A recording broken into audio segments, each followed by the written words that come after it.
Você já se perguntou: o que é o inferno, de verdade? Será mesmo um lugar com fogo eterno, demônios e sofrimento sem fim? Ou será que estamos falando de algo muito mais profundo e simbólico? Hoje, você vai descobrir o que está por trás de um dos termos mais temidos das Escrituras. Sim. O famoso inferno que tanto ouvimos falar nas igrejas, filmes e livros, mas que, talvez, tenha sido mal compreendido por séculos.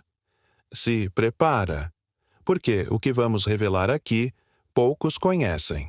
Na sua Bíblia em português, a palavra inferno aparece diversas vezes, mas o que quase ninguém sabe é que essa palavra não existia nos textos originais. Sim, você ouviu certo. A palavra inferno é uma tradução genérica, usada para traduzir três palavras bem diferentes entre si.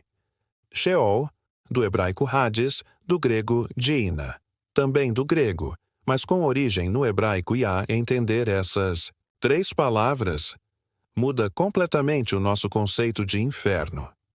No Antigo Testamento, a palavra mais comum para o destino dos mortos era Sheol. O Sheol não era um lugar de castigo, nem de recompensa. Era simplesmente o lugar para onde todos iam após a morte, tanto os justos quanto os ímpios. Era descrito como um lugar de escuridão, de silêncio, de esquecimento. Salmos 88, por exemplo, descreve o Sheol como um lugar onde os mortos estão esquecidos e ninguém louva a Deus. Em Eclesiastes, lemos: os vivos sabem que vão morrer, mas os mortos nada sabem. Na mentalidade hebraica, o Sheol era um fim, uma espera, um intervalo, até que Deus julgasse tudo no fim dos tempos.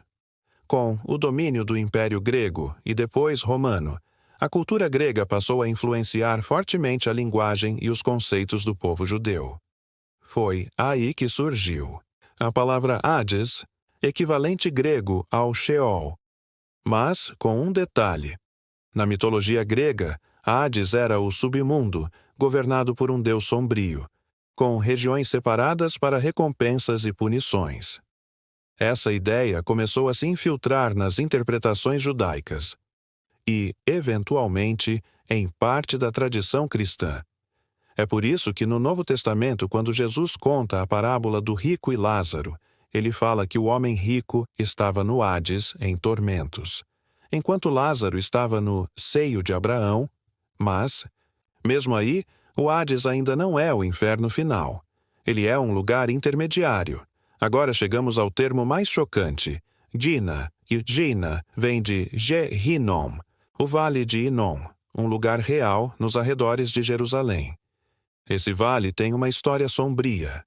Ali, nos tempos dos reis de Israel, pagãos realizavam rituais abomináveis, incluindo o sacrifício de crianças ao deus Moloque. Jeremias 7:31. Denuncia isso dizendo: construíram os altos de Tofete no vale de Ben-Hinnom para queimarem seus filhos e filhas. Algo que nunca ordenei, nem passou pela minha mente. Por causa dessas práticas horríveis, o vale de Inom passou a ser símbolo de maldição, de juízo, de abominação. Nos tempos de Jesus, esse vale se tornou um lixão público. Ali, o lixo de Jerusalém era queimado, dia e noite. O fogo era constante, e os vermes nunca deixavam de consumir os restos.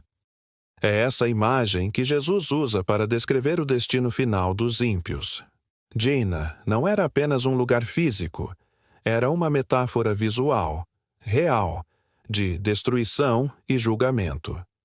Jesus é o único, no Novo Testamento, que usa a palavra Gina, e ele a usa em contextos bem específicos. Em Mateus 5:29, ele diz: é melhor perder uma parte do seu corpo do que todo o seu corpo ser lançado na Gina. Em Marcos 9:43 e 48, ele repete: melhor entrar aleijado no reino de Deus do que com os 2 pés ser lançado na Gena, onde o fogo não se apaga e o verme nunca morre.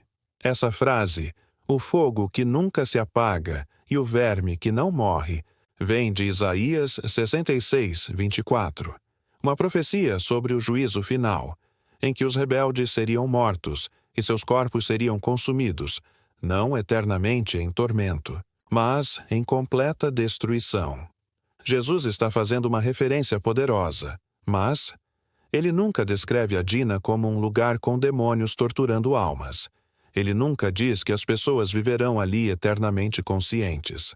Na verdade, a ênfase é na destruição completa. Aqui entra uma das maiores polêmicas da história da teologia cristã.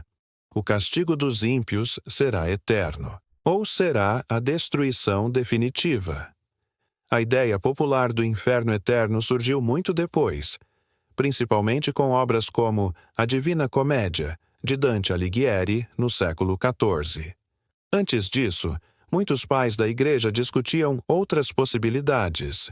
Justino Mártir falava em destruição dos ímpios. Orígenes acreditava na restauração de todas as almas, até mesmo as dos condenados. Agostinho foi um dos primeiros a sistematizar a ideia de sofrimento eterno. Hoje, teólogos cristãos se dividem entre três visões principais. Tormento eterno. Tradicional entre católicos e evangélicos conservadores. Aniquilacionismo. A ideia de que os ímpios deixarão de existir. Universalismo. Todos serão salvos. Eventualmente. O apóstolo Paulo, como dissemos antes, raramente fala sobre inferno, mas ele fala com frequência sobre a separação de Deus como consequência final do pecado. Em 2 Tessalonicenses 1:9, ele escreve: serão punidos com eterna destruição, separados da presença do Senhor. Essa ideia é muito mais espiritual do que física. É o afastamento total da fonte da vida, da luz e do amor. Isso combina com o que João diz em sua primeira carta: Deus é amor. E quem permanece no amor, permanece em Deus. Então, estar separado de Deus é estar separado de tudo que é bom. Hoje, precisamos refletir. Será que estamos anunciando um inferno que Jesus nunca ensinou? Será que o foco deveria estar no medo ou na graça? Jesus falou sobre a Dina, sim, mas sempre com o objetivo de chamar o ser humano ao arrependimento, ao perdão, à reconciliação com Deus. A mensagem dele é clara: arrependam-se, pois o reino dos céus está próximo. Mais do que um aviso de destruição, o ensino de Jesus é um convite à vida. Para fechar, algumas curiosidades que quase ninguém sabe. A palavra inferno não aparece nenhuma vez na Bíblia hebraica original.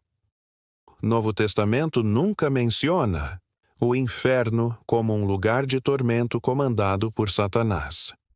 O próprio Satanás será lançado no lago de fogo, segundo Apocalipse 20:10. Em nenhum lugar a Bíblia diz que os demônios vivem no inferno. Na verdade, eles têm medo dele. Em Mateus 8:29, os demônios gritam para Jesus: vieste aqui para nos atormentar antes do tempo? Eles não querem ir para lá, porque Dina é o juízo final, para eles também. A Dina, o inferno de fogo, não é apenas um lugar literal, é um símbolo poderoso do resultado de viver longe de Deus. É o destino daqueles que escolhem rejeitar a luz. Mas a mensagem do Evangelho é clara.